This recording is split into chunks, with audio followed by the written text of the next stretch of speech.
Vous êtes sur Canal et forcément vous êtes sous la lumière. Générique.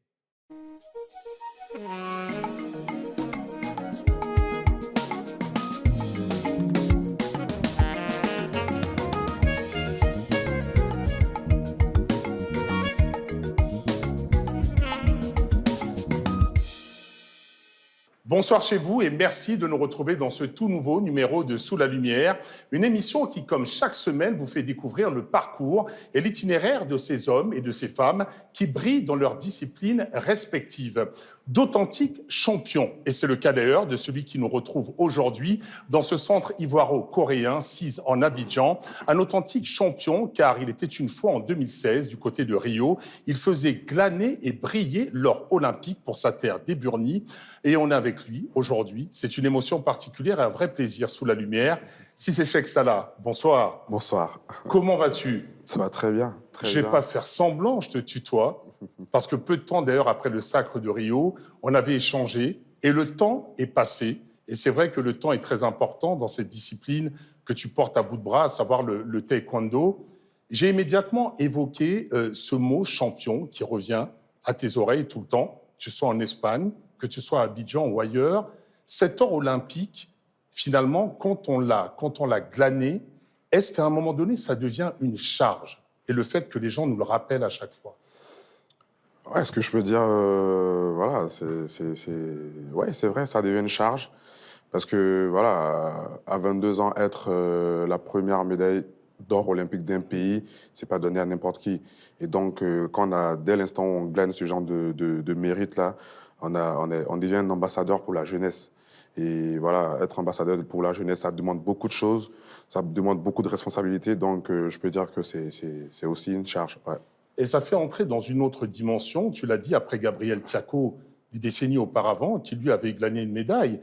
Avoir l'or, ça représente, pour le jeune homme que tu étais à l'époque, d'ores et déjà un poids. Tu as parlé de responsabilité et peut-être un défi envers soi-même. Il y a toujours l'idée de faire mieux la prochaine fois, alors que l'or olympique, c'est réellement le Graal pour tous les athlètes.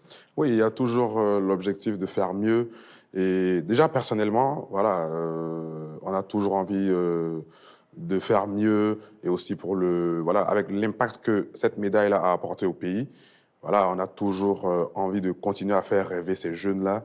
Est-ce qu'au moment où tu as embrassé cette discipline, et on va voir d'ailleurs, on va repartir way back sur ton parcours, c'était une chose qui était inscrite? Beaucoup vont dire, bon ok, champion à l'échelle continentale, c'est une chose, mais l'Olympe, en tout cas en ce qui concerne les JO, est-ce que c'était sur ta feuille de route, déjà en étant plus jeune?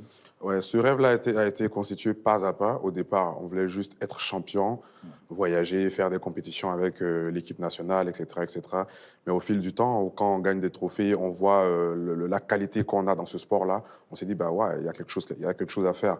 Et voilà, là, on découvre les Jeux Olympiques avec Usain Bolt, avec le Cameroun qui gagne au football la médaille olympique. Et on se dit, ah ouais, c'est quelque chose à gagner. Et voilà, on essaie de se donner les moyens, travailler pour quand même essayer de... Voilà, quoi. Et aussi, il y a le fait aussi que la Côte d'Ivoire, après Gabriel Tiako, vraiment une médaille olympique, voilà, c'était vraiment compliqué de l'avoir. Donc, c'était un défi aussi pour moi de remettre le pays sur la rampe de l'histoire. Exactement. Cette émission, on l'avait fait d'ailleurs, et en saluant nos amis de Talents d'Afrique, on l'avait évoqué à ce moment-là. Et quand on a pris rendez-vous, il y avait un calendrier, celui de la préparation, parce que tu étais également du côté de l'Europe pour le faire. Et il y avait entre-temps des compétitions et autres. Et on a beaucoup échangé, y compris même avant cette émission. Allemagne. Et tu as dit non, mais je dois revenir avec quelque chose. Riyad, c'était il y a quelques semaines, en parlant justement de ce World Taekwondo. Là, ça veut dire quoi? Que ça y est, je peux revenir, comment dire, revenir au village en disant voilà ce que j'ai ramené. Il y a aussi ça dans l'idée de revenir avec quelque chose à chaque fois qui fasse une fierté continentale. C'est ce que je disais. Voilà, aujourd'hui, on a tracé une route. On a montré que c'est possible de quitter Akumassi, à Yopougon, et voilà, être sur le toit du monde. Et quand cette médaille-là s'est présentée, ça a fait rêver beaucoup de jeunes. Les licenciés au taekwondo ont triplé. Et des jeunes, voilà, je vois dans des quartiers, je veux devenir Cheikh Cissé, je veux devenir Rugbagbi, je veux devenir Muriel Aoré. Et donc, on a cette charge-là. Et donc, c'est super important pour nous de toujours représenter valablement le pays à toutes les compétitions. Donc, toutes les compétitions auxquelles on participe, on a cette pression-là de toujours ramener quelque chose. Voilà, c'est un peu ça. Ouais. Et en même temps, on est toujours en activité, même si on a déjà gravé son nom dans l'histoire. On n'est pas à la retraite, bien au contraire, on nous attend toujours au tournant. Le défi, d'ailleurs, dans un environnement qui est, allez, on va dire, ultra concurrentiel. C'est vrai que le taekwondo, c'est d'abord aussi des valeurs. C'est une discipline sportive, mais il y a des valeurs telles que nos amis, d'ailleurs, coréens qui nous regardent, les connaissent. Mais il y a aussi cette idée de qui est là et qui veut se frotter à moi. Et l'idée d'être attendu. Au moment où tu arrives à Riyad, par exemple, il n'y a pas simplement, voilà, ceux qui sont là, tes adversaires. Il y a un public, il y a la presse, il y a un pays derrière. C'est ce qui peut expliquer cet isolement que tu as opéré à un moment donné, parce que tu as quasiment opéré une sorte de sortie des écrans radars, partir loin de ton pays. C'est pour cela aussi que tu l'as fait. Oui, c'était quand même compliqué pour nous, juste après les Jeux de Rio, de rester concentré au pays. Il y a la famille, il y a les amis, il y a beaucoup de distractions.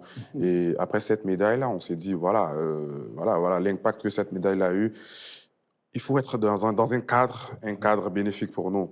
Et donc, voilà, dès cet instant-là, voilà, j'ai demandé au président de la République, Alassane Ouattara, à Mohairou Gbagbi et à sa femme, de pouvoir nous soutenir pour se préparer, représenter, faire flotter le drapeau ivoirien hors de ses frontières. Et donc, pour ça, il fallait être dans un cadre propice, un cadre Qui sain. mettent l'anonymat aussi en avant. Oui, parce que là-bas, on ne vous embête pas forcément. Ouais, exactement. En Allemagne, en Espagne, on passe quasiment inaperçu. Et donc, c'était super important. Et aussi des voyages, pouvoir participer à toutes les compétitions. Parce qu'au taekwondo, il y a les rankings. Et quand on est installé en Europe, il y a la facilité de se déplacer, faire une compétition par là, une compétition par-ci. Et donc, c'était important pour nous. Et voilà, ils l'ont accepté. Je les remercie. En acceptant et en attendant surtout de ramener le curseur un peu plus sur le continent. Exactement. Et on va parler des perspectives tout à l'heure. Tu as parlé de ce moment. Moi, je n'ai pas voulu faire les choses en miniature et le réalisateur de cette émission va bouder parce que j'ai sorti un cadre qui n'est pas n'importe lequel quand même. Tu as parlé de ce rendez-vous et mes yeux sont juste au-dessus avec Baby Ruth à tes côtés, avec le président de la République, Alassane Ouattara, la première dame de Côte d'Ivoire, Dominique Ouattara. Cette image, c'est une image que tu gardes, j'allais dire, dans ton téléphone portable. C'est une image qui est à la maison, dans le salon des parents. C'est une image, quand tu la revois, qui finalement te ramène à quoi de façon concrète? Ça me ramène à... Voilà, quand je vois cette image, je me dis, waouh, c'est la consécration d'un rêve. Et je suis tellement fier. Je suis tellement fier aussi de voir la joie, parce que le président était vraiment content ce jour-là. Je pense que je ne l'ai jamais vu heureux comme ça. Et on le voit d'ailleurs là sur ces images. C'était vraiment, je mets la médaille, enfin porter la médaille olympique autour du cou. Il y a le président de la République, il y a les instances sportives. On salue d'ailleurs très respectueusement qu'il s'agisse des présidents Bamba Cheikh Daniel, Otan, qu'il s'agisse effectivement du président actuel de la Fédération Taekwondo, Jean-Marc Yassé, mais aussi après le giron et le cercle des proches. Le cercle familial. On avait été à la rencontre, d'ailleurs, de tes parents, une famille d'ailleurs très simple, avec des valeurs, avec une simplicité, et qui reçoit tout à coup cet élan national, médiatique. Qu'est-ce qui se passe au moment où les lumières des télévisions se sont éteintes, pas comme aujourd'hui, quand on est seul à l'intérieur de la maison? Le petit Cissé Cheikh Salah, qui était très proche de sa maman, qui aimait déjà tenir le volant d'une voiture, qui était déjà bouillonnant sur la plage, déjà qui commençait à lever la jambe. Qu'est-ce qui se passe à ce moment-là et qu'est-ce que les parents te disent? Mon père, il m'a toujours dit, voilà, quel que soit le domaine dans lequel tu exerces, fais tout pour être le meilleur. Que tu sois un mécanicien, fais tout pour être le meilleur mécanicien. Tu es un photographe, fais tout pour être le meilleur photographe. Et c'est en cela, ce sont ces phrases-là qui me reviennent à tout moment. Et voilà pourquoi je pense que j'essaie d'être excellent dans mon domaine. L'excellence, c'est pas une demi-mesure dans la pratique justement de la discipline. J'ai parlé tout à l'heure aussi de l'origine même du taekwondo. On a parlé des origines sud-coréennes. On parle quasiment aussi d'un mode de vie. Il n'y a pas uniquement les pieds et les poings. Il y a une discipline, quasiment quelque chose de très rigoureux. qui t'a fait entrer, et beaucoup le disaient déjà, dans un vieil âge alors que tu étais jeune. Un propos qui revient souvent, c'est celui de dire si c'est Sheikh Salah Junior était un petit peu vieux avant même d'avoir atteint l'âge adulte. Ouais, ouais, exactement. Le taekwondo, ça agit beaucoup parce que c'est pas seulement, comme tu viens de le dire, c'est pas seulement des coups de pied, c'est pas seulement des combats, gagner des combats. Ça enseigne aussi beaucoup de valeurs, des valeurs de respect, des valeurs d'excellence, des valeurs énormément de valeurs. Et généralement, les taekwondoïnes, ils sont toujours sages, ils sont toujours bien. Et voilà, c'est super important pour l'éducation aussi, pour des enfants. Et on essaie d'adapter ça à notre quotidien et voilà. Ouais.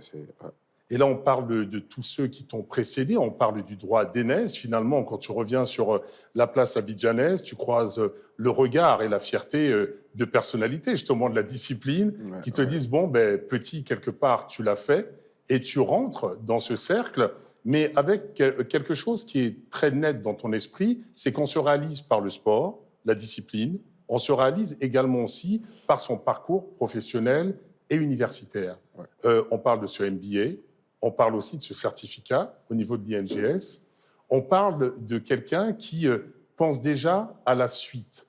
Alors, ce n'est pas prématuré de le dire, parce que tu es encore dans le circuit, et on l'espère pour très longtemps, mais pour toi, ça correspondait à quoi? Le fait de dire, les titres sont là, mais je vois déjà également aussi le chemin en parallèle. Ouais, voilà, que je parlais d'exemple, je parlais de jeunesse, motiver la jeunesse. Mais je pense qu'il ne faut pas motiver la jeunesse seulement par des paroles ou seulement par des médailles. Il faut être aussi un exemple soi-même.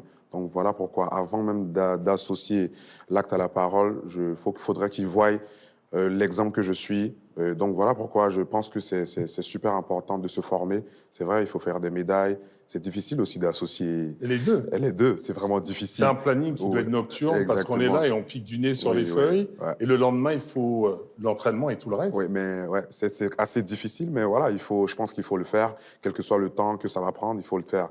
Et donc voilà pourquoi je n'hésite pas à vraiment à apprendre, faire mes diplômes, parce que demain, voilà, on est censé Changer de partager, casquette. voilà, changer de casquette et on est censé, voilà, et il faut bien le faire. Parce que demain, c'est nous les formateurs du sport, c'est nous voilà, les dirigeants du sport. Et je pense que voilà, il faut pouvoir regarder les gens en face et dire oui, j'ai fait le sport, mais aussi voilà, je sais enseigner et tout, faire ses preuves. Ouais. C'est d'ailleurs ce que tous les sportifs, africains ou non, font. On apprend que tel ou tel a eu un master ou un certificat ici ou ailleurs. Il y a aussi cette ambition au niveau de la dimension sportive, et on va le voir sur le plan des structures. Ce cadre dans lequel tu nous convies d'ailleurs n'est pas anodin. On parle du Centre ivoiro-coréen, un centre sportif, culturel, qui met en avant aussi l'éthique. Ça, c'est vraiment dans l'idée, et qui porte le nom d'ailleurs du président Alassane Ouattara. Ça voulait dire quelque part qu'il faut être multiple, il faut déjà avoir cette perspective pour pouvoir faire fusionner cet ensemble de choses. Et pourtant, le sport est chronophage. Il exige du temps sur le plan de la préparation, une préparation particulière pendant les compétitions, mais également entre les compétitions. Et ça, c'est peut-être le plus dur parfois, c'est-à-dire cette astreinte, on va dire, qui est une règle d'or. Ouais, je pense, d'abord, je tiens à remercier d'abord le président Boma Cheikh Daniel qui a l'initiative de ce centre-là. Et voilà, c'est super important d'avoir un cadre voilà, pour travailler. Il y a pensé et on lui dit merci. Merci. Et avec tout son bureau de directeur aussi. Et voilà, comment on appelle ça, l'ambassade de Corée, tout ça, c'est super important. Ils ont fait un magnifique travail et je pense que c'est à copier pour tous les sports. Et ouais, c'est un peu. Ouais. Ça a copié, ça a répandre partout. Tu as évoqué les quartiers de Koumassi et Yopougon, dans la capitale économique ivoirienne. Anthony Obam nous regarde du côté du Gabon. Là-bas, il envie ce centre, d'autres champions également et d'autres championnes, puisqu'on va revenir tout à l'heure sur Bagbirut et aussi la place des femmes, aussi au niveau de la discipline. Il y a cette volonté aussi pour toi de dire attention, je suis du continent africain et contrairement à d'autres disciplines où c'est vrai, les gens ont le cœur qui balance, même au niveau de leur résidence, du lieu où ils résident, pour toi de dire c'est ici que ça se passe. Les compétitions sont terminées, je reviens, même si ensuite il y a la phase active de la discipline. Ce lien avec le continent africain et avec ton pays, pour toi, c'est un moteur Oui, c'est vraiment un moteur parce que voilà, quand on part aux Jeux Olympiques, j'ai fait 2 Jeux Olympiques et je remarque que voilà, la France, le Canada, ils vont à des milliers. Mais généralement, en Afrique, on part, voilà, la délégation ivoirienne, nous sommes maximum 10. Et souvent, quand l'équipe de football est qualifiée, là, on voit le Ils sont nombre. 1000. Voilà. Sinon, normalement, on va à 10 et voilà, on n'a pas de chance de médaille, on repart comme ça. Et voilà, c'est quelque chose qui m'a vraiment touché. Et voilà pourquoi, à chaque fois, voilà, je me dis que quand on sort, il faut faire quelque chose. C'est une Voilà, piqûre de rappel, finalement. Quand tu exactement. vas glaner des titres, quand tu es revenu de Riyad, d'ailleurs, ça a été, voilà, nous y sommes, regardez-nous, parce qu'il y a aussi un petit peu de cet esprit, qui n'est pas un esprit, on va dire, pour se mettre en avant, se la raconter, mais c'est de dire, attention, l'avenir, au niveau de ces arts martiaux, il a aussi un point focal au niveau de l'Afrique. Au niveau de Les l'Afrique. autorités, d'ailleurs, sud-coréennes l'ont dit, et dans d'autres disciplines, d'ailleurs, au niveau des arts martiaux, qu'il s'agisse du jiu-jitsu, qu'il s'agisse du judo, qu'il s'agisse du karaté. Quand tu vas à l'extérieur et quand on t'approche, les gens te parlent de ce know-how, comme on dit en anglais, les gens te parlent finalement de cette touche africaine dans la discipline. Oui, oui, oui. Aujourd'hui, moi et Ruth, on fait beaucoup la fierté de l'Afrique, même pas seulement de la Côte d'Ivoire. Ils sont beaucoup. Bah, il y a certains qui nous demandent, parce qu'avant Rio, je m'entraînais en Côte d'Ivoire. Et donc, quand je voyage, ils nous demandent à chaque fois, vous vous entraînez en Europe, dans quel pays en Europe? Je dis, non, on ne s'entraîne pas en Europe, on est en Afrique. Et donc, c'est une fierté pour nous voilà, de montrer cette image-là de l'Afrique, pour dire que voilà, il y a des ressources, il y a beaucoup de choses à faire. Et voilà. On est très fiers d'être ambassadeur de la Côte d'Ivoire, de l'Afrique, précisément dans notre discipline. Ouais. C'est un sacré ambassadeurat et puis c'est quelque part aussi une fratrie, c'est une famille d'ailleurs qui s'est liée au niveau de la FICADA, au niveau de la fédération et même au-delà des terres et des nationalités. Avec Bagbirut, c'est quand même très particulier parce que vous êtes arrivé et vous avez marqué votre temps dans l'histoire. Tu as évoqué cette période pendant justement les JO où il fallait rien lâcher, où l'un et l'autre, vous parlez en disant non mais ici, ne lâche pas. C'est quand même à chaque fois ce tandem dont on parle, qui est une sorte de tandem même magique. Et d'ailleurs, elle aussi, Ruth, si tu nous regardes, passera dans Sous la lumière, on va échanger avec elle. C'est ce côté finalement, on va dire, solidaire et en symbiose qui a fait quelque part que vous avez atteint ces sommets. Ouais, il y a un adage qui dit ensemble, on va toujours plus loin. Ouais. Et c'est ce qui est magnifique avec Ruth, parce que Ruth, c'est ça, c'est pas une histoire d'aujourd'hui. On a commencé le lycée ensemble, on était dans la même commune, on a commencé l'équipe nationale presque ensemble. Elle a commencé avant moi, mais moi, après, je l'ai suivi. Et ce qui est bien dans cette histoire, c'est qu'on gagne ensemble. Ouais. Et voilà, quand on part en compétition, Ruth médaille d'or, chèque argent, ou chèque argent, Ruth or, et c'est ce qui fait notre force. Et à ce moment-là, qu'est-ce que vous vous dites? Est-ce que vous vous charriez en disant, mais tu vois, hein, finalement là, c'est moi qui suis passé devant, qu'est-ce que vous Non, non, racontez? non, non, non. Au contraire, quand on part à une compétition, quand un perd, ça motive 3 fois plus l'autre. Ouais. Et c'était comme ça aux Jeux olympiques de Tokyo. À Tokyo, Quand j'ai perdu, voilà, je lui ai dit, oh, tu sais, voilà, je viens de perdre, donc c'est à toi. c'est pas possible que tu perds, donc gagne ou gagne. Fais quelque chose, fais une médaille. Donc voilà, c'est cette complicité-là qui, je pense, qui fait que voilà, on arrive à se tirer l'un et l'autre. Et je pense que c'est très bénéfique. C'est très bénéfique de voir 2 personnes avancer comme ça, parce que généralement, quand vous êtes en amitié, il y a forcément un qui boum et l'autre en chose. Mais nous, avec nous, ça chose. Et ouais, c'est Tu as très évoqué important. Tokyo Ouais. d'ailleurs, Ouais. et c'est important parce que c'est toujours le coup d'après où on a attendu, ou pour certains ça va être plié et réglé. Euh, Tu n'avais pas présenté tes excuses en faisant vraiment acte de contrition. Tu as tout de suite relativisé les choses. Et pourtant, c'est toujours la suite de l'affaire. L'équipe de France, en ce qui concerne le mondial de foot, en sait quelque chose. Pour toi, ça a été quoi après Tokyo, cette remise en question? Comment on fait pour se reconstruire, pour rebondir? Comment on fait pour... C'était vraiment difficile parce que j'avais un objectif personnel et aussi j'avais la Côte d'Ivoire à représenter. Et Moi, je serais parti au fin fond de la forêt équatoriale et j'allais te dire j'arrête. non, non, non.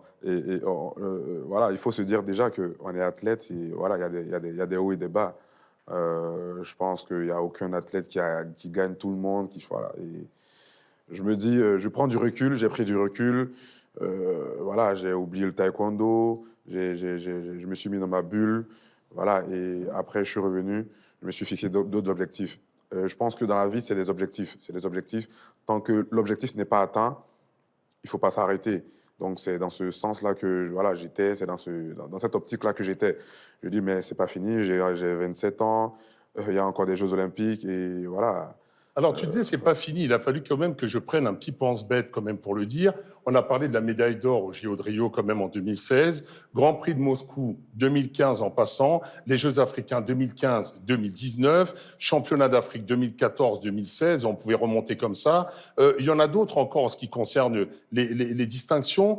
Tu allais t'illustrer du côté du Championnat d'Afrique Sénégal en 2021, l'Open de Roumanie, médaillé d'or en Espagne. Enfin, la liste est très très longue. Je ne vais pas te poser la question de l'armoire à médailles, mais est-ce que tu es de ceux qui arrivent et qui rangent les choses très rapidement en disant c'est derrière moi, ou est-ce que, comme certains, tu regardes en disant c'est quand même moi, si c'est Cheikh Salah Junior, j'ai fait ça, donc il faut que je retourne.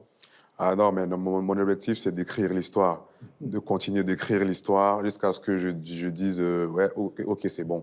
Donc, avec 2 titres olympiques. Voilà, exactement. Peut-être 3 en fait. Je te le rappellerai d'ailleurs. Hein. Là, on le dit comme ça dans Sous la lumière, mais c'est dans ton esprit quand même. Tu te dis non, la prochaine. Ouais. Non, je me dis bien sûr, bien sûr. Voilà pourquoi je me bats. J'étais à Riyad, j'ai fait médaille d'or, numéro 2 mondial maintenant. Et je suis de ces personnes-là qui, voilà, après une compétition, on passe vite à autre chose. Parce que le sport, il va très vite.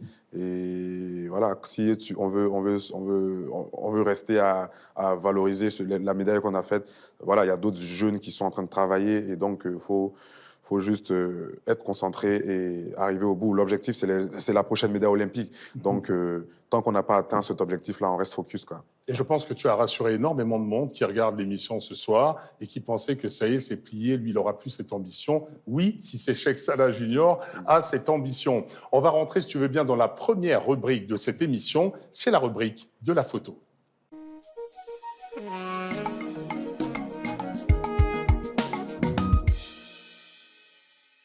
Et contrairement à l'habitude, eh bien, ce n'est pas notre invité qui a porté son choix sur une photo, c'est plutôt nous qui l'avons fait. Et plutôt qu'une photo, c'est une galerie de figures qui sont quand même immenses. Je vais te donner des noms et à mon avis, ça devrait te faire réagir. Lorsque l'on parle du grand maître Arsène Zirignon. Ouais, maître Arsène Zirignon, c'est l'une des personnes qui nous a fait rêver quand on était tout jeune.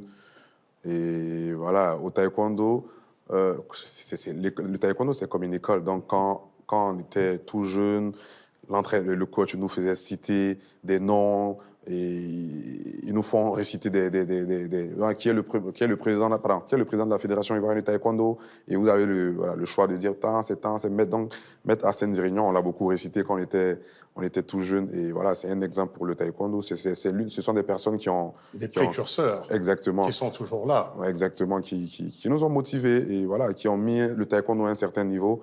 Et voilà, aujourd'hui, on a pu essayer de relever ce niveau-là jusqu'à... Voilà. Et une fierté évidemment nationale. Exactement. Il y en a un d'ailleurs qu'on ne pouvait pas éluder. Là encore, je brise les règles de la télévision en le mettant grand sur l'écran. Respect total pour ce monsieur que tu vois. Ouais. Maître Koulibaly Siaka, alors, le plus gradé de l'Afrique, ceinture noire, 9e dan, c'est ça, je pense.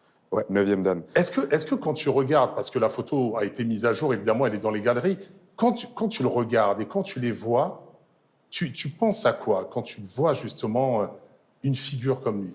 Ouais, ce sont vraiment des exemples. C'est vraiment un exemple à tous les niveaux. Sur le plan administratif aussi, c'est un grand nom du pays. Au taekwondo, c'est vraiment voilà, le plus gradé.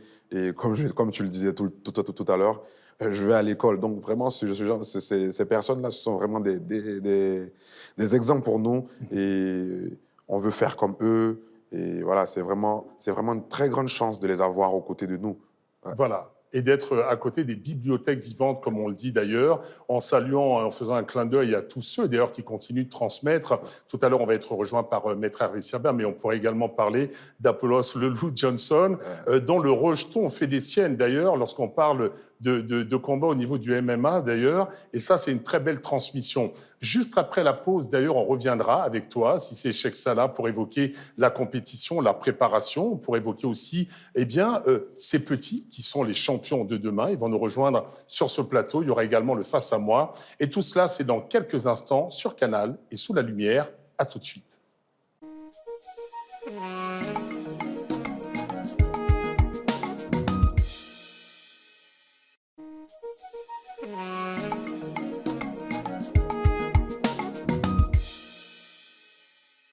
Nous sommes de retour sur Canal et dans ce numéro exceptionnel de Sous la lumière en compagnie d'un authentique champion olympique, Cissé Cheikh Salah Junior, qui en plus a glané l'or du côté de Riyad. Et comme vous pouvez le voir d'ailleurs, on a été rejoint par des pratiquants, des adeptes de la discipline et en particulier par un maître également, maître Hervé Siaba. Bonsoir. Bonsoir. Merci d'être avec nous. Et la présence de maître Hervé Siaba va expliquer aussi celle de tous ces apprenants. Je sais qu'il y en a en tout cas de très, très nombreux au sein de ce centre. Et ce qu'on en a remarqué immédiatement d'ailleurs, Cheikh, c'est qu'il y a des garçons, il y a des filles, et c'est-à-dire que cette discipline finalement du taekwondo, elle est réellement ouverte à l'heure où certaines sont plutôt fermées à la parité. Il y a même des paralympiques. Donc voilà, c'est une discipline qui est ouverte à tout le monde. Et voilà, tout le monde peut le pratiquer. Et voilà, ce sont des valeurs. Donc il n'y a pas de, on fait pas de, comment dirais-je, on classe pas, on ne classe pas. On n'exclut personne. Voilà, on laisse personne. Tout le monde est concerné. Et voilà.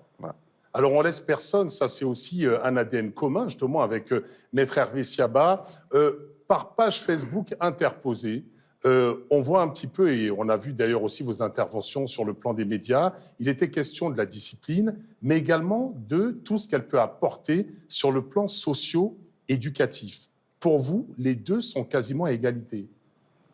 Effectivement, avant de rebondir sur la question, il faudrait d'ores et déjà savoir que le taekwondo, tout le monde le voit, tout le monde le voit taekwondo comme frapper le coup de pied, combattre et autres, mais au-delà de tout ça, il y a l'aspect éducatif.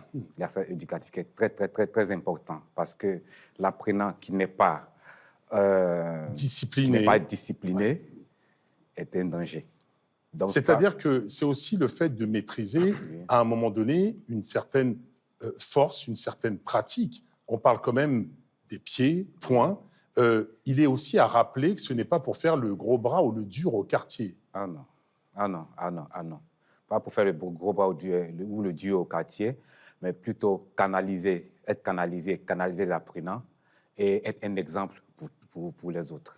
C'est surtout ça. Et tous les deux, vous avez des exemples d'ailleurs pour ces jeunes qui sont là, présents avec nous.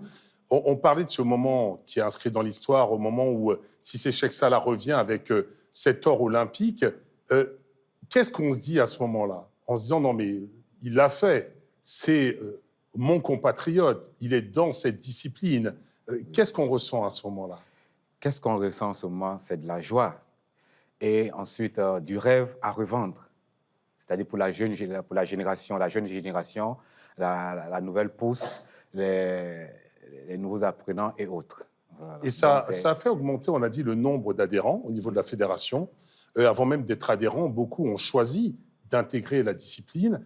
Certains d'entre eux, ou du moins leurs parents, ont décidé d'inscrire leur enfant au niveau de la fédération du taekwondo pour aller le pratiquer parce qu'il y a eu cet or olympique, parce qu'il y a eu une Babirud, parce qu'il y a eu un Cissé Cheikh Salah et beaucoup d'autres qui sont là. Ça met aussi une certaine pression, quelque part aussi, sur le pays et sur les instances. On a évoqué Bamba Cheikh Daniel tout à l'heure et son successeur Jean-Marc Cassé. C'est une pression supplémentaire aussi pour vous qui êtes au contact direct chaque jour de ces enfants et moins jeunes. Bien sûr, là, c'est une pression supplémentaire et ça amène tout un chacun, c'est-à-dire au sein de cette instance-là, à faire plus, soit à garder le cap ou aller au-delà de ce qui a été déjà entrepris. Aller au-delà, ça veut dire aussi parler des moyens. Ce centre est bien présent. Il y en a qui sont dans les villes plus reculées dans nos pays, qui se trouvent vraiment dans les périphéries ou autres. On parle très souvent aujourd'hui de ce fameux pouvoir d'achat. Qu'est-ce qu'on peut répondre justement, Cheikh, aujourd'hui à ces parents qui se disent « oui, mais Enfin, qu'il aille d'abord à l'école et ensuite il ira faire cette discipline après. Il y a toujours un petit peu ce duel qui est là. Il y a beaucoup de parents qui nous regardent. Qu'est-ce que le champion que tu es peut leur dire pour les rassurer, entre guillemets? Ah oui, cette expression-là m'est arrivée aussi parce que ma famille, à un moment, mon père était super inquiet, qui me disait que, voilà, Cheikh, les études, mais voilà, je pense qu'il y a possibilité de faire les deux. Aujourd'hui, bah, avec ce niveau que j'ai pu obtenir mon bachelor. Donc, il y a la possibilité de faire les deux, de concilier les deux. Et voilà, il faut juste une bonne organisation. Et il faut aussi le soutien des parents. Il ne faut pas laisser les enfants seuls là, en train de... Voilà, il faut aussi le soutien des parents, une très bonne organisation. Et je pense que c'est possible de le faire. Si, avec ce niveau-là, j'ai un niveau olympique, avec ce niveau-là, j'arrive à avoir des diplômes. Donc, voilà, Les deux sont compatibles. Exactement. Et aussi, on a aussi voilà, une institut, l'INGS, où je suis issu de cette école, l'Institut national de la jeunesse et des sports, donc, qui forme les cadres sportifs du pays. Donc, voilà, aujourd'hui, tout est mis en œuvre pour que chacun, avec le président Alassane Ouattara, tout est mis en œuvre pour pouvoir voilà, réaliser son rêve, quoi. Et certains, d'ailleurs, d'entre eux qui ne sont pas les premiers citoyens du pays, comme le docteur Eric Alangba en sait quelque chose, il faut mettre cette discipline qui est là en avant. On a parlé des effectifs. L'Afrique, terre de taekwondo, d'ailleurs, en parlant du nombre de pratiquants, il y a des chiffres par rapport au nombre d'adhérents au niveau de la fédération, Maître Hervé Siaba? Effectivement, actuellement, nous avoisinons 47 000 licenciés. 47 000 47 000 licenciés. licenciés, oui. Voilà, c'est quand même énorme, c'est un sacré chiffre quand même. Et dans les catégories d'ailleurs, aujourd'hui l'ambition c'est de partir au niveau des compétitions pour aller présenter et voir ce qui s'y fait. Il y a déjà des pousses, des résultats très positifs en ce qui concerne les résultats continentaux. Bien sûr, il y a des résultats positifs. On peut dire les noms d'ailleurs, hein, quelques-uns des futurs Olympiens oui, ou autres. Des futurs Olympiens, nous avons Kobena Aron, Kobena Aron, Issa Diakité. Il y a aussi une jeune pousse qui s'est fait voir, c'est Konaté Ben Younous, voilà, qui, lorsqu'il sort, fait des merveilles. Voilà, donc, après, il y a plein d'autres qui viennent. Et ça pose la question des moyens. On a parlé d'ailleurs de ce centre, d'ailleurs, hein, qui était une dimension omnisport. Je crois que c'est plus de 8800 mètres carrés, je pense, avec évidemment cet endroit et cette salle omnisport qui peut contenir 1500 spectateurs. Et on peut dire que ça chauffe pour avoir assisté à cela. Ça veut dire que la question des moyens, de l'investissement au niveau du sport, elle est primordiale, parce qu'on parlait de former des gens en termes de valeurs. L'investissement en ce qui concerne la culture et le sport, on dit toujours que ce sont les deux parents pauvres de la chose, tant au niveau d'ailleurs des pouvoirs locaux, des mairies ou des départements. Aujourd'hui, il est temps de dire une fois pour toutes que ce sont aussi des vecteurs de développement que de porter ces disciplines-là. Voilà pourquoi je suis ambassadeur de Peace and Sport.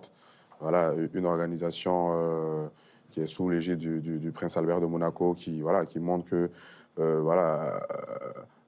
on peut faire la promotion de la paix, mais en passant par le sport. Et donc, c'est super important pour nous. C'est pourquoi j'ai accepté d'être ambassadeur de cette association. Et voilà, c'est une porte aussi pour pouvoir, pour le développement d'un pays, pour la promotion d'un pays, parce qu'aujourd'hui, avec ces nombreux voyages qu'on fait, souvent, on dit Cheikh Cissé from Ivory Coast. From Ivory Coast. Yeah, Ivory Ou alors Coast, de Costa de Marfil. Yeah, Costa de Marfil. Porque aquí hablamos el español también. Hablo. Donc, c'est la promotion aussi du pays, dans le domaine du tourisme, pardon. Et voilà, ça fait connaître aussi le pays. Donc, voilà, c'est un moyen aussi qui peut permettre à beaucoup de choses pour un pays. Ouais. Et de gagner également en confiance sur le plan personnel. Confidence Sports Academy. On a parlé du CSA. Il y en a d'ailleurs qui sont là et qui portent fièrement cet emblème. Parlez-nous un petit peu de cela, Maître Hervé Siaba, parce que c'est là aussi où ça se passe. Oui, justement. En fait, Confidence Sport Academy, ça a été un griffe, un rêve, parce que j'ai voulu quand même moderniser la chose, développer, ne pas faire un club standard, et faire un club qui a des valeurs ajoutées. Voilà. Au-delà d'aller s'entraîner et autres, nous avons un autre volet éducatif, socio-éducatif et de suivi. Voilà. Qui est quasiment à égalité, parce oui, que qui est quasiment vous partagez à égalité, sur vos réseaux sociaux autant les activités sportives pure Oui. que le reste, avec parfois ce qui s'apparente presque à des thèses, même au niveau de l'éducation, Bien sûr. et des propositions à faire. Bien sûr, bien sûr. Et entre autres, nous avons, avec l'aide de certaines personnes, des activités hors club, extra. Extra-sportives et extra-club. Oui. Extra-sportives, mais qui sont liées au sport aussi. Par exemple, des sorties au COM, c'est-à-dire à la maison d'arrêt de correction à Almaca, mais chez les mineurs, les détenus Chez mineurs. les mineurs, chez les Chez détenus les mineurs, Et c'est là où voilà. j'allais en venir. On peut d'ailleurs saluer quelqu'un qui est hors caméra et Lui qui dire est son hors nom. caméra, Dieu Jean-Marc, Voilà, qu'on lui peut qui saluer. est très actif. Qu'on a déjà vu à Canal+, d'ailleurs. Nos Ah, caméras avaient été fouillées là-bas. Justement. Sur Et- le plan de la réinsertion aussi, c'est-à-dire que la discipline qui peut emmener les gens à aller à retrouver un chemin, j'allais dire, plus équilibré pour une vie future. Plus équilibré, bien sûr, parce qu'au départ, comme je disais, à la Maca, ils avaient tous peur. Ils se disaient, ah non, les enfants, ils sont ici, ils nous mènent la vie dure. Apprendre le taekwondo encore, mais on est mort dans le film. C'est la maison d'arrêt de correction, d'ailleurs, oui. pour le dire, hein, Oui. d'Abidjan. Et Oui. finalement, vous y avez trouvé un renouveau. on Un peut le dire. renouveau, justement. Et le taekwondo, à travers le taekwondo, nous avons réussi à les canaliser. Et tous les enfants qui ont eu à pratiquer le taekwondo au sein du COM, à Makache, les mineurs, ils ont été les meilleurs détenus, ils ont été libérés avant terme. Et au sorti même de la prison, ils sont toujours des exemples pour les autres. Il y a d'autres qui ont repris le chemin de l'école, il y a d'autres qui ont appris des métiers. Et Tout s'est bien passé. tout se passe bien. Tout se passe bien. Et ça, c'est un résultat plus que positif. Et puis, il faut le rappeler quand même, Cheikh, ce message que l'on donne, c'est un message que l'on donne dans le sens d'une universalité et que les normes, en ce qui concerne les conditions pour pratiquer cette discipline, sont les mêmes qu'on soit en Allemagne, en Espagne, partout, et qu'il y a ces fameux accessoires dont on se sert. Et c'est vrai que je voulais quand même qu'on les voit, parce que tout le monde va regarder. Alors oui, on appelle ça également des raquettes. Lorsqu'on en parle, il y a aussi des paos, il y a le casque qui est là aussi. Tout cela coûte de l'argent. Exactement. Et lorsqu'on parle de préparation pour la discipline, c'est également le cas de le dire. C'est-à-dire qu'il y a un investissement à faire pour accompagner ces apprenants qui sont là, ou alors pour partir vers les grandes compétitions.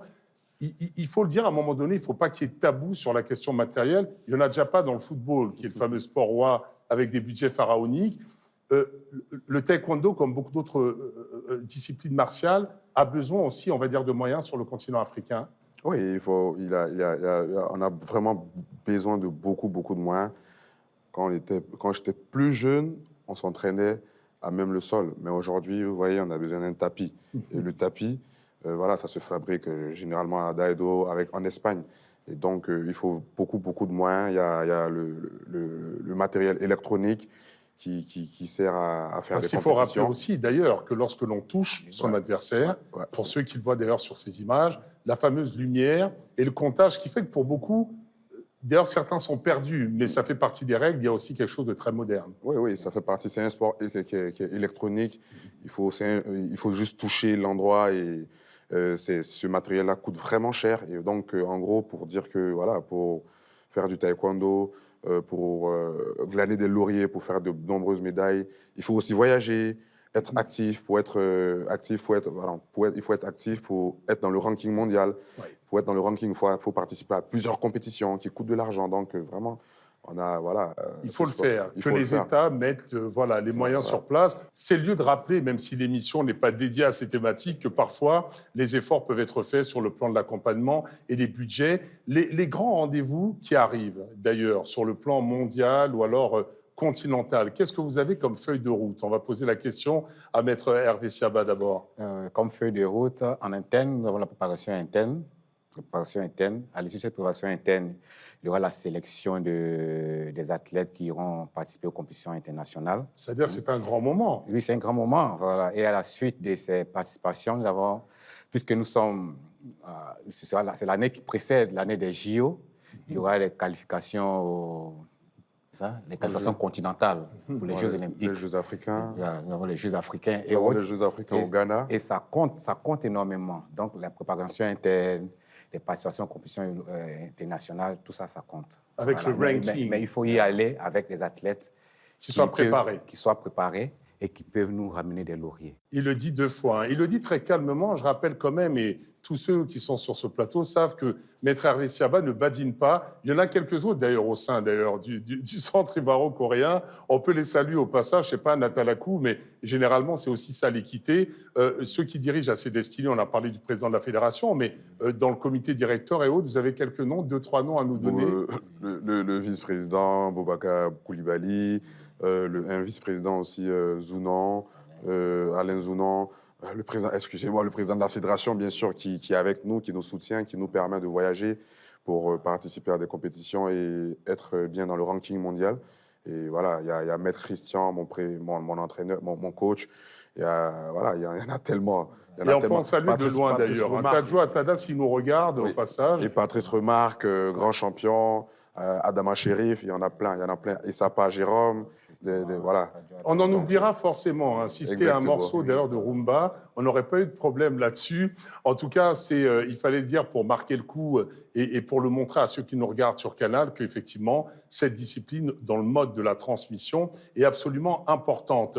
On va remercier Maître Hervé Siaba. On va remercier également tous les apprenants qui sont là sur ce plateau, puisque tout le monde d'ailleurs va faire place, comme on dit, car on va laisser Cissé Cheikh Salah seul face à lui-même. C'est la rubrique du face à moi.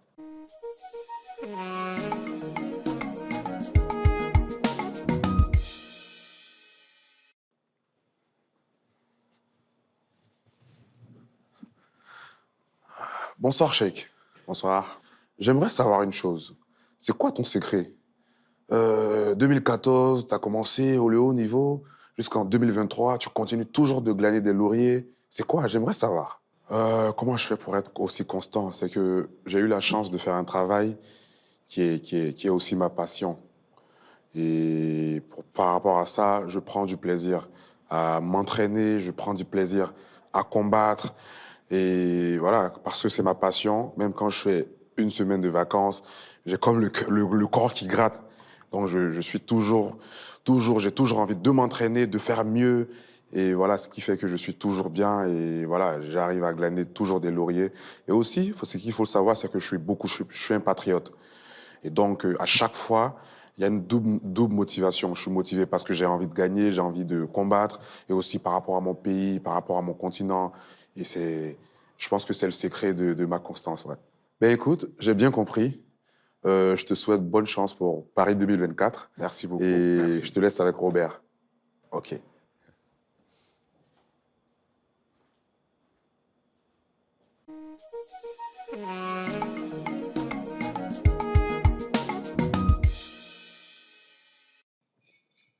Cissé Cheikh Salah face à lui-même, sous la lumière, avec cette question du défi permanent pour glaner des médailles, recueillir des titres. Pendant que tu étais seul face à toi-même, et nos amis téléspectateurs en entendent déjà le bruit, j'ai été quelque part dans une antichambre pour fouiller ces médailles, et notamment celle de Riyad, quand même c'est le World Taekwondo, tu as glané l'or, et ces médailles ne sont que celles d'ailleurs de l'année 2022, qui nous emmène en 2023, c'est-à-dire que un an d'efforts résumé ici. Quand tu vois d'ailleurs ces médailles, qu'est-ce que tu ressens? Ouais, je suis super fier. J'ai démontré que, voilà, après les Jeux de Tokyo qui n'ont pas été favorables pour moi, je peux revenir. Et voilà, donc je suis très fier. Voilà, j'ai montré à mes parents, à ma famille, à tout le monde que, voilà, faudrait pas se décourager quand il y a une défaite. Il faut toujours avoir la tête haute. Et voilà, et je pense que c'est le résultat. Le résultat parle en lui-même, oui. Alors évidemment, tu te doutes bien que nous, ce qu'on attend, c'est Paris 2024, Exactement. qui doit s'ajouter entre toutes celles d'ailleurs qui vont être là, pendant que je pose d'ailleurs ces médailles, et vous entendez le bruit. C'est un clin d'œil d'ailleurs à Omar Koné, hein, qui est le champion d'ailleurs qui a glané un nombre incroyable et record de médailles. Le calendrier, dans cette année 2023, il y a déjà des grands moments, des grandes dates à retenir. Le championnat du monde, les Jeux africains, 4 grands prix. Et voilà. De quoi s'occuper. Exactement, de quoi s'occuper. Ouais. C'est la dernière ligne droite pour les qualificatifs pour les Jeux de Paris. Donc, une année très importante. Il faut rester constant. Donc, voilà, on va s'y mettre, on va se donner à fond. Et, ouais.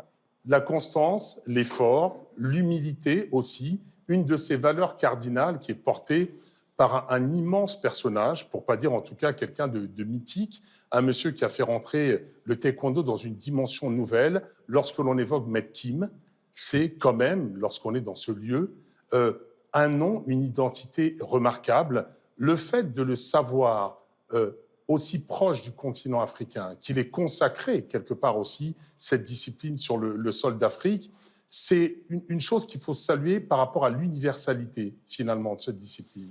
Ouais, il faut dire que voilà, le taekwondo en un mot, c'est Maître Kim.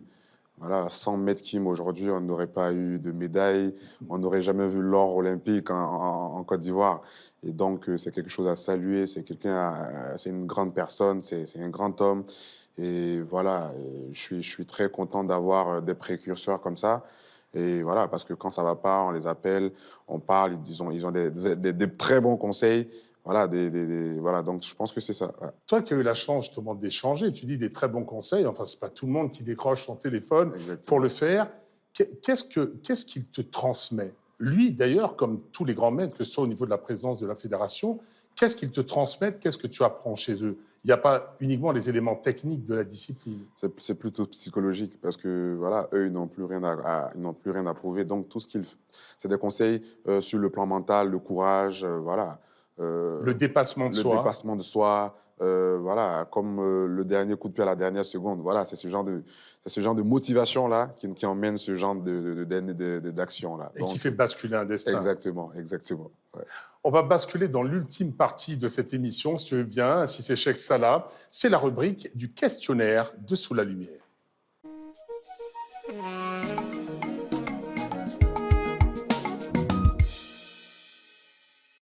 Si c'est Cheikh Salah Junior est avec nous sous la lumière et va se prêter au jeu du questionnaire face caméra, est-ce que tu es prêt? Bien sûr, je suis prêt. Ouais. Si tu étais une couleur, Bleu.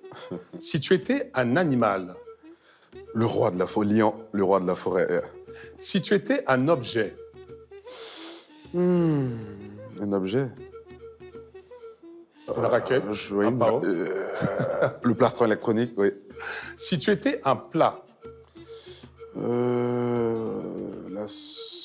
Du riz, sauce, gombo. c'est pas une paella évidemment, si tu étais un pays, La Côte d'Ivoire, bien sûr. si tu étais une ville, Boaké, ma ville de naissance, ouais. si tu étais un livre, Ouais, le livre qui me vient en tête, c'est, voilà, j'étais tout jeune, Les Frasques des Binto, un roman, ouais. si tu étais un film, Le film mexicain, là. on a le temps de regarder des films quand on se concentre aussi. Oh là là. Ça va nous revenir, on va y revenir après. Scarface. Ah, aussi. Yeah. Si tu étais une qualité,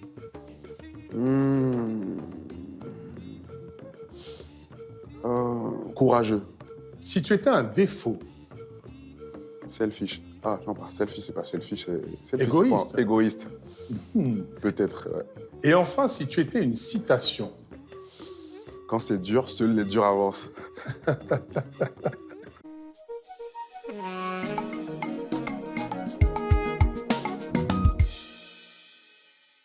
et les durs, évidemment, avancent toujours et glanent d'autres récompenses, c'est ce qu'on te souhaite d'ailleurs.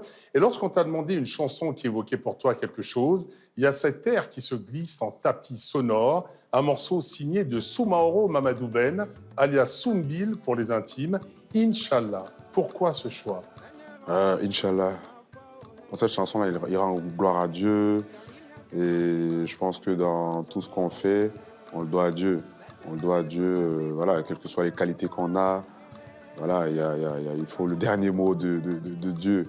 Donc voilà, ça signifie beaucoup, beaucoup pour moi. Et ouais, c'est Une ça. spiritualité présente. Exactement. Voilà, et qui t'aide en tout cas à soulever des montagnes, glaner des titres. Et c'est tout ce que l'on te souhaite d'ailleurs, si c'est Cheikh Salah Junior, en te remerciant de nous avoir ouvert les portes d'ailleurs de ce centre ivoiro-coréen où les disciplines sportives, culturelles, mais également les TIC, les TIC, sont mises en avant. Ce centre porte le nom du président Alassane Ouattara. Merci à toi et puis à tous les éléments d'ailleurs qui se sont prêtés au jeu, à Maître Hervé Siaba et à toute la fédération. Félicitations au passage, on ne pouvait quand même pas passer à côté car la vie est ponctuée d'événements. Et que te dire sinon plein succès pour la suite? Merci beaucoup, le plaisir est pour moi et merci de donner toujours un espace au taekwondo, une très grande discipline. Voilà, et je vous remercie. Ouais, En attendant l'arrivée de Baby Ruth sur ce plateau. Elle est exactement. prévenue. Et c'est déjà la fin de ce numéro de Sous la lumière, tourné dans des conditions exceptionnelles d'ailleurs, avec tous ces enfants qui étaient là. C'est un sacré message lorsque l'on parle de transmission. Merci également à toute l'équipe technique et éditoriale qui m'a accompagné pour la réalisation de ce volet de Sous la lumière. Un volet à revoir via l'appli MyCanal. On attend également vos messages à travers les réseaux sociaux. L'adresse s'affiche en bas de l'écran. Quant à moi, je vous retrouverai la semaine prochaine, forcément en bonne forme et sur Canal, en compagnie d'un ou d'une autre invité et forcément sous la lumière. D'ici là, prenez soin de vous. Os.